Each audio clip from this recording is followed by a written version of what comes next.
Today we have for review quite rare piece of machinery. It's an exclusive hovercraft which is called the Kite. It's probably one of the most luxurious hovercrafts at all, so if you are interested, stay tuned, we are to start right now.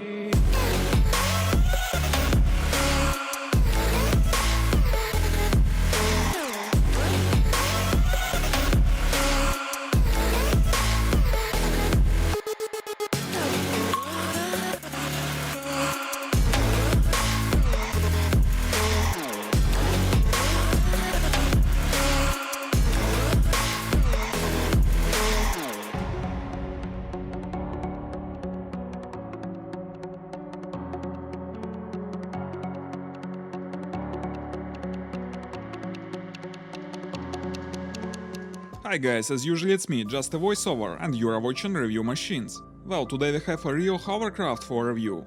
You probably know that such kind of machines actually fly over the ground. Not very high, but they fly. That is because there are two engines in the construction. One of them is a blower that lifts the vessel over the ground by airflow. And the second is a cruise engine that moves the machine. Such a solution results in real versatility. Any hovercraft is able to move on almost any type of surface – sand and snow, water and swamp and so on. That is why hovercrafts are considered by many people as the most efficient ATV at all. For my own part, I wouldn't say so, but nevertheless, it's very interesting for me to review this machine. One of the most important advantages of this vessel that its maximum speed is about 120 km per hour, no matter what type of the ground, unlike any amphibious ATV that can move on water very slowly as a rule. But the flip side, that any hovercraft has a very long braking distance.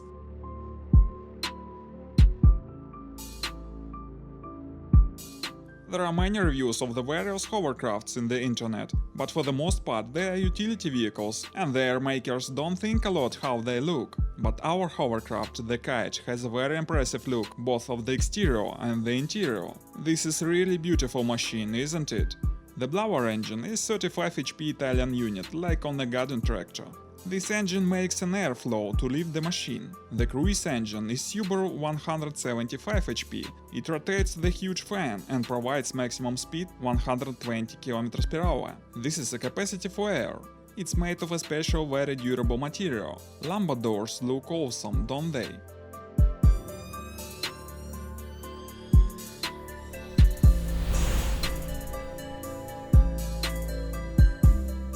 Should I say that I was so anxious for trying this monster myself?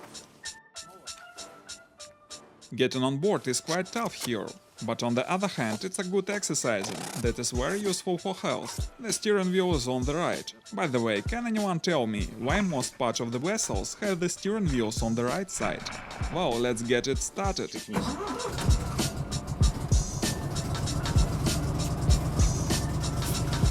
Push the throttle of the blower engine and the vessel is taken off.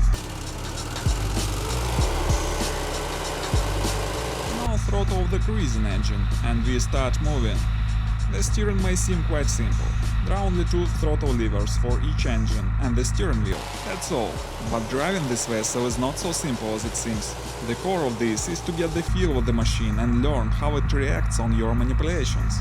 As to me, I got the hang of it just for a few minutes, so I was ready even to show you some drifting.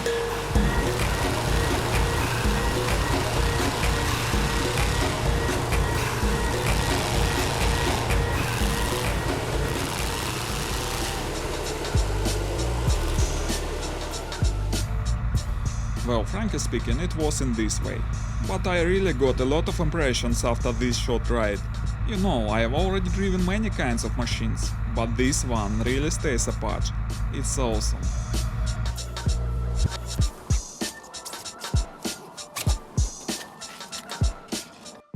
This very model has some advantages in comparison with other analogs. It's much wider and there is a low gravity center. Many hovercrafts are higher, so it's quite easy to roll over them. The interior is definitely worth saying a few words about it. It differs from stock, cause it was thoroughly modified. The result is impressive. I think now this vessel might be considered as one of the most luxurious hovercrafts at all. There was done huge work with the interior.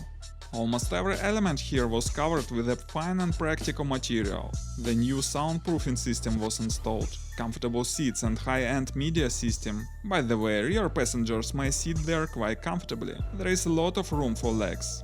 And also we see there an access to the trunk.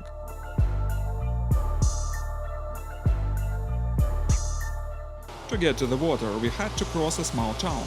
It was an early morning, and everyone must have been sleeping in that rainy and gloomy weather. And just imagine how tough it was to drive this monster in these sleeping streets. So this machine has at least one serious disadvantage. It's extremely noisy. That is why now it's clear that such kind of machine isn't appropriate for public roads. But you know, it would be ridiculous to drive this monster on public roads. No, it's cut out for absolutely other purposes.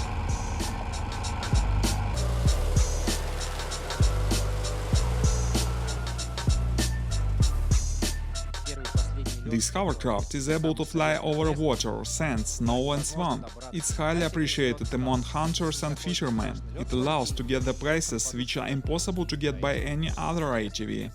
But the main advantage of this machine is probably this one. How gracefully this hovercraft can slide from ground to water, and from water to snow, ice, sand, no matter what the ground is. So we have every reason to say that it's a real amphibious vehicle. You may say that there are many other wheeled and tracked amphibious ATV. Yes, they are able to move on water and swim, for example, but it's common knowledge how slowly they move there. And regarding to the hovercraft, any ground, any season, the speed will be impressive everywhere. As to this particular unit, you may enjoy this speed being a luxurious interior, awesome piece of machinery. But you should know that there is a serious drawback. The surface of the ground should be rather flat. The maximum height of roughness shouldn't be more than 40 cm, and maximum slope more than 25 degrees. By the way, the carrying capacity is 600 kilos, there are 6 seats, fuel consumption is 20 liters per hour, the range is 450 kilometers.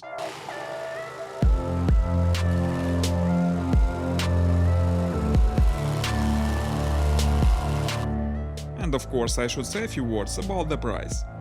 The standard version of this hovercraft costs about $45,000. The price of this particular machine is $55,000 due to the modified interior and more powerful engine. You may say it's rather expensive, but it's very hard to find any decent hovercraft with less price.